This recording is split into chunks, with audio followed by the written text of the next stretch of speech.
Hello, calculus fans. Okay, so here's a function. G of x equals the integral from 3 to x of sine t radical 1 plus t cubed dt.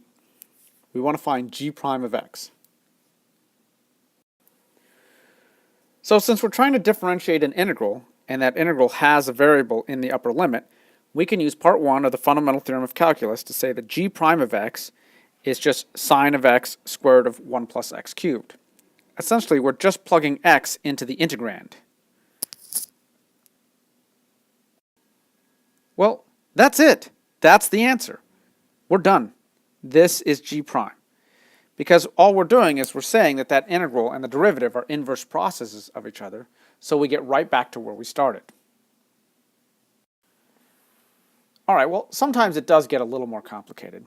Sometimes we have to combine the fundamental theorem of calculus with the chain rule.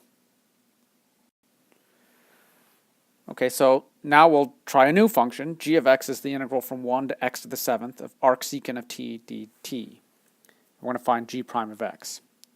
The difference now is that our upper limit is an x to the 7th, so we're going to need to use the chain rule to compute the derivative of this. So our solution method is to pick u equal x to the 7th.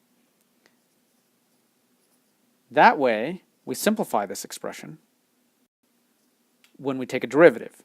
So the derivative is going to be the derivative of 1 to u of arcsecant of t dt. Now we'll use the chain rule.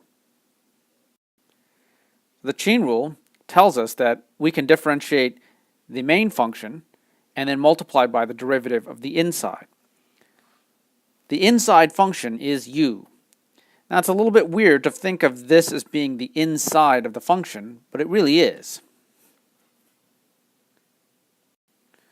So now when we take a derivative, this first piece here just turns into arcsecant of u, and that's by part 1 of the fundamental theorem of calculus.